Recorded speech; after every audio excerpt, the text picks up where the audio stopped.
gaining muscle and gaining weight. And I suppose as a coach, you're always trying to embody the philosophy that you're trying to teach to your clients. And I'm like, who am I to tell my clients who, like, you know, they're getting really great results, but like sometimes females can find it jarring when, say, like their legs grow or their glutes grow and then their jeans don't fit. Like that's something that you've been socialized or like trained as a female from such a young age to be like, if your clothes don't fit you anymore, that's like a terrible thing and like something to be upset about. So even though these clients are getting like the results they wanted, like they'd sign up being like, I want to grow my legs and glutes, it's still not computing. Like your brain is still telling you like, well, you still also need to fit into your jeans while growing your legs and your glutes. Well, where's it going to go? You know, like it has mass. Like it's, you know, you're going to have to get new jeans at some point. So I'm saying this kind of stuff to my clients. And then I'm looking at my goal of wanting to be the best competitor I can be. And I'm logically like recognizing that the best thing to do would be to go up a weight class as well. Like, how am I able to, sorry, we'll go back over that. So I'm looking at like my choices as a lifter and what's going to be best for me. And I'm recognizing that 76 kilo weight class is the way to go. That's where I'm going to make the most progress. But what's holding me back?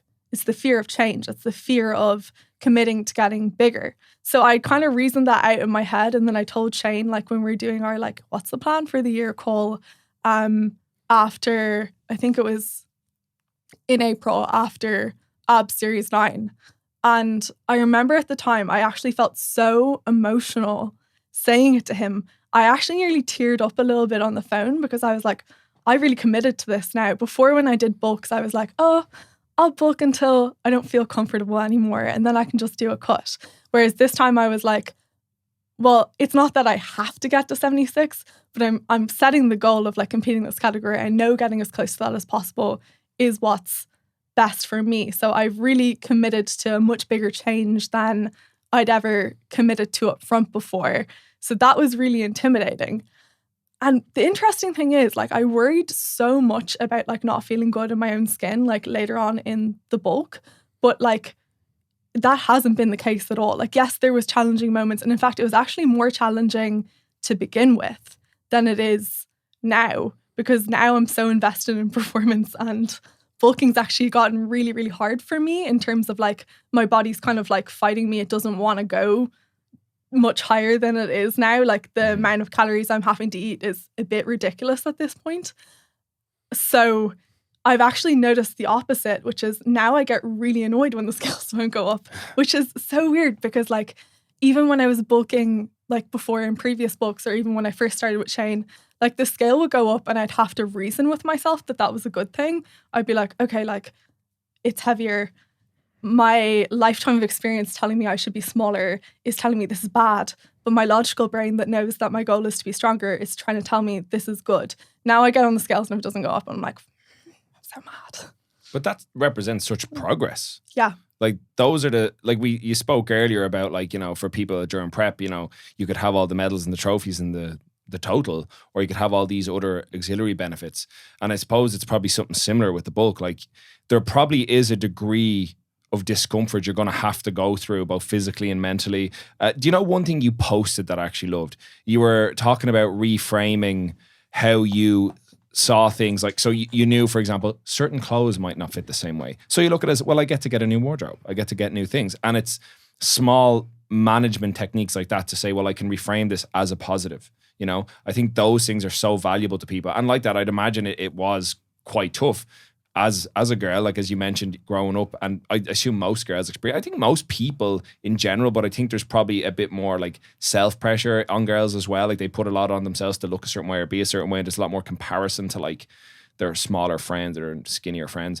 And I think like, let's say we take the gym into consideration here, because I think the gym space stereotypically for many, many years, many generations was typically a male space, and now it's become a shared space. And I think that's to the benefit of everybody.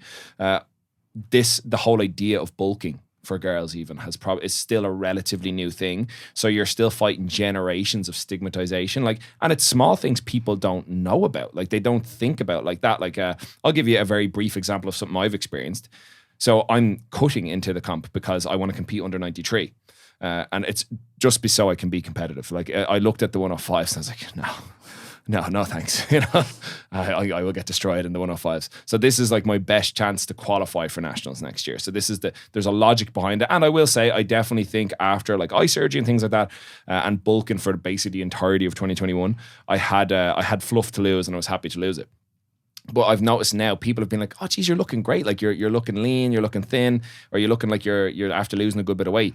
So, but there's that part of my brain that's like, so before you thought I was a fat bastard, you know? Like have people made any even like harmless two-dimensional remarks to you that you can kind of see the other side of, or has everyone generally been quite positive about it?